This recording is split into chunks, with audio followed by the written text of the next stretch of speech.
जो देश के बेरोजगार हैं, जो झारखंड में और अन्य पूरे देश में जितने भी बेरोजगार लोग हैं, इस मिस्ड कॉल में लेकर हमारी इस मुहिम से जुड़ सकते हैं। और इस मिस्ड कॉल के माध्यम से जो डाटा आएगा वो डाटा हम नरेंद्र मोदी अमित शाह को देंगे कि ये देखिए देश के इतने लोग बेरोजगार हैं और इनको आप रोजगार दीजिए और एक रजिस्टर बनाएंगे, राष्ट्रीय बेरोजगारी का रजिस्टर।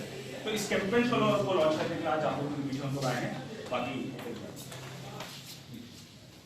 एक नंबर है इस पे।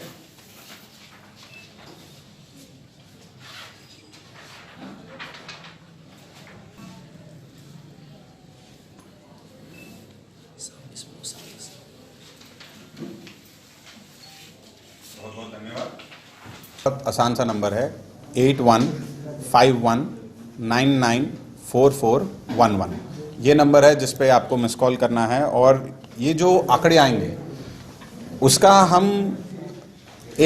उसकी हम एक लिस्ट बना करके सरकार को सौंपेंगे कि अब आपको उठ करके इन मुद्दों पे सोचना ज़रूरी है। देश में इतनी बेरोजगारी है, इतने चरम पे बेरोजगारी है और ये बेरोजगारी सिर्फ बड़े बड़े कंपनियों से और सरकारी कंपनियों में ही जो पद खाली हैं उससे बेरोजगारी नहीं बढ़ रही है, सरकार के निर्णय से भी बेरोजगारी बढ़ रही है। जैसे आप मानेंगे कि अधिकांश क्षेत्र झारखंड का कोल इंडिया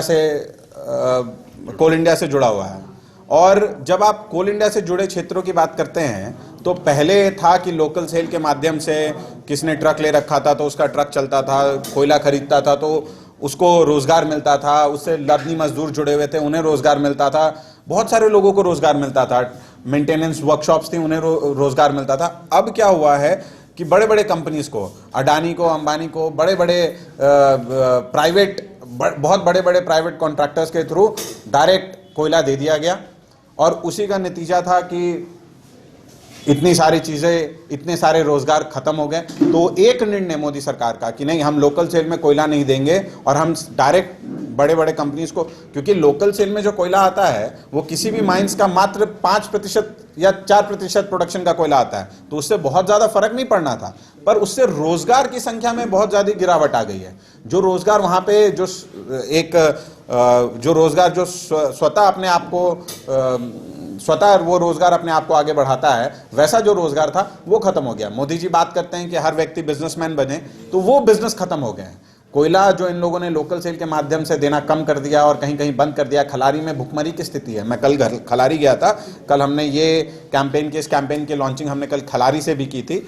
तो खलारी में भुखमरी की स्थिति है क्योंकि वहाँ लोगों के ट्रक खड़े हैं तो जो कोयला खरीद रहे हैं उनको कोयला नहीं मिल रहा है, और जो कोयला पहले खरीदते थे जिनको अब कोयला नहीं मिल रहा है तो और ट्रक खड़े हैं तो लादनी का काम नहीं हो रहा है। तो लोडिंग में जो मजदूर काम करता था, जिसे प्रतिदिन 400 रुपया या 300 रुपया मिलता था और रोज कमाता था, रोज खाता था, वो मजदूर आज बेरोजगार है। वो ट्रक मालिक आज बेरोजगार है, उस ट्रक मालिक का ड्राइवर बेरोजगार है, और वो जो 100 टन खरीदने वाला छोटा व्यवसायी था वो व्यवसायी आज बेरोजगार है। इस तरह से अभी देश में मोदी जी सरकार ने देश को CAA, NRP और NRC के में उलझा दिया है और देश की जनता की जो तकलीफ़ें हैं, मुख्य जो मुद्दे हैं उनसे उनका ध्यान भटकाने का एक प्रयास कर रही है। तो हम ये चाहते हैं कि भाई देश में सबसे बड़ी समस्या बेरोजगारी की है। बेरोजगारी के आंकड़े जो हैं आज 45 सालों में NSS ने कहा है, बाकी सभी जो संगठन है उन्होंने कहा है कि देश में 45 सालों में बेरोजगारी की दर इससे ज़्यादा कभी नहीं थी, सबसे ज़्यादा दर है। तो भाई देश का जो आपका हमारा जवान है, युवा है, बेरोजगार युवक है, वो सबसे ज़्यादा आत्महत्या किया है। अगर आंकड़े आप देखेंगे तो जो आपका पिछले 5 सालों में आत्महत्या के आंकड़े हैं बेरोजगार युवकों के सबसे ज़्यादा है, किसानों से भी ज़्यादा है। तो हम लोग ये चाहते हैं कि जो देश के युवा हैं, जो बेरोजगार हैं, उनको उनका अधिकार मिले, और इसलिए युवा कांग्रेस के राष्ट्रीय अध्यक्ष जी ने तय किया, युवा कांग्रेस ने तय किया है कि हम NRU की मांग कर रहे हैं कि आप देश में बेरोजगारी का रजिस्टर बनाएंगे ताकि आपके पास आंकड़ा रहे कि कितने बेरोजगार थे, उनमें से कितनों को रोजगार मिला है, और उसका एक पूरा आंकड़ा बनाया जाए जिसकी ये मुहिम है।